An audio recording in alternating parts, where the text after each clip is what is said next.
ang tawag dito, nag-cross-exam si Jinggoy Estrada, itong mga ginayupak. Bakit nila hindi kinross-exam? You know what? Itong mga hinayupak na to, wala dapat dyan sa pwesto nila. Hindi nila inisip ang safety ni Morales ng tao, ng Pilipino. Why? Mga kababayan, binanggit inamin ng dalawang hunghang na yes, sila ang nasa video. Inamin na katang-isip lang daw kasi ganito ganon na gusto niya lang subukan, gusto niya mapunta sa Senate. It's a bull. Pangbangag. Pero, okay?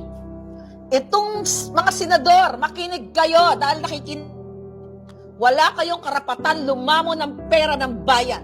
Wala kayong karapatan lunukin ang sweldo, ang pera ng bayan. Ipalamon sa pamilya nyo, ipang-shopping ng mga jowa nyo. Lalo ka na eskodero, pang-shopping ng jowa mo. Wala kang karapatan dahil you miss the point ng video. Ang sinabi niya, patatahimikin si Morales. Wala kayong pakialam, sabi patatahimikin siya, gugurgurin. Ang sabi, pwedeng masagasaan. Pwedeng kunyari atakin sa puso. Wala kayong habag dahil maari kayo ay kasabwat ni James Kumar, ni Lisa Marcos, ni Marcos Bangag. Yan ang napatunayan sa Senado. Hindi napahiya si Morales kundi kayo. Wala, mga kababayan, makinig kayong lahat, men and women in uniform. Ang isang Pilipino na nag-present ng CCTV na dahil gugurgurin ni Lisa Marcos at ni Kumar kapag hindi nagpa-areglo ni isa, maliban kay Senator Bato dahil ginang up siya. Hindi na siya nakapag-focus dahil sa daming nag-gang up sa kanila pareho ni Morales. Walang nagbigay ng safety and security to ensure Morales is a taxpayer. Pilipino siya. Ang pwedeng gumurgur sa kanya, Indiano. At hindi Pilipino. Maari siyang gurgurin. Pero dahil bumagsak kayo, dahil kayo maaring bayad kasabwat ni Kumar, dahil kayo ay may mga litrato, ayaw niyong ituloy ang susunod na Senate hearing, natatakot ka, eskodero, Estrada, na lumabas ng VOVO, kaya naman nasupalpal ka ni Morales. Sabi mo, Cardinal, ang daming kaso. Ano sabi ni Morales sa'yo? Ikaw nga, you know, your honor. Convicted. Anong sabi mo? Huwag namin pakialaman ang kaso mo. Huwag pakialaman ni Morales ang kaso mo. Jutang Jenemes. Nasa serbisyo ka nung kinasuhan kang plunder at bribery and you are convicted. Sabi mo, hindi makialam taong bayan, pera ng taong bayan ang involved. Pinagsasabi niyo. Yung mga pinagsasalita doon, panagsalita, yung sumira, yung kakdak, na arte-arte na kesyo may, may mga sakit-sakit, hindi pa kayo singili ng langit. Pinagbibigyan yung magsalita. Ikaw, Jonggoy, sabi ng taong bayan, nagduro-duro ka. Tama bang manduro ka? Wala kang karapatang manduro ng Pilipinong nagpapasweldo sa'yo. Ako ngayon nanduduro sa'yo. Ayan, tanatamaan ka. Diba? Yeah, pina-expand yung part na yon sa record. Walang burahan, sabi ni third archivist. Exactly, pina-expand siya, pinatanggal, pina-remove.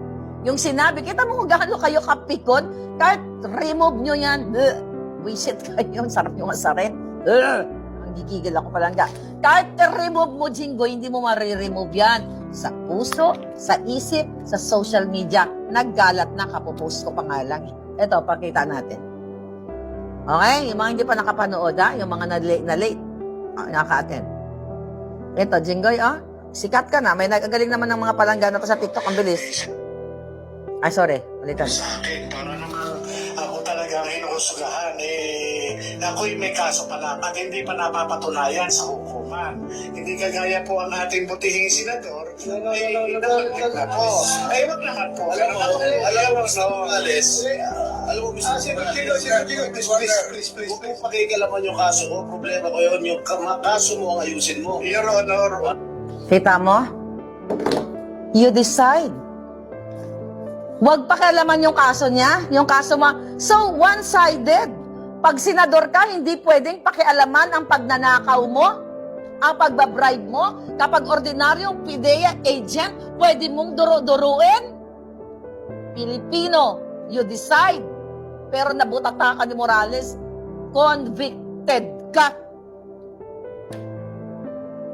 Ngayon, maghanap ka naman na makakausap para awatin ang social media dahil nagba-viral ka. Magba-viral ka talaga at hindi makakalimutan ng taong bayan, ikaw, Daryl Yap. O, nadamay ka na. Ito, sinuportahan mo. Well, nabudot. Ako din naman, sinuportahan natin para si Kuting. Okay, I'm just kidding, direct. Alam mo yun. Pero nakakaloka, mga kababayan, okay? Na ipakita ni Jinggoy na siya ay above the law. Na ipakita ni Jinggoy ang mga nakaraang record, yung plunder ng tatay niya, ng pamilya niya, na ipakita niya muli na totoo lahat.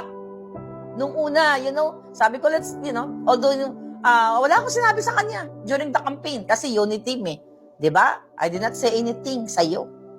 Di kita binash. Pero ang katotohanan, ang asal mo, na kung walang nakatingin, ay gugurgur ka ng tao. Yan ang inasal mo. Kulang na lang, lunukin mo si Morales. Kulang na lang, jontokin mo si Bato. Senator Bato, hindi mo ba naramdaman yon? Gigil din sila sa'yo. Kasi gusto nila wala ng next hearing. Kasi ayaw nilang papuntahin si Kumar at si Ochoa. Si Ochoa nagkubid-kubidan. 2 beses na.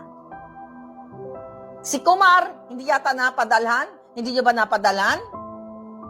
Sabi ni Bato, padadalhan. So, ito, mga kababayan, ipinakita nila na ang intensyon ng mga senador na yon, si Bukbukin,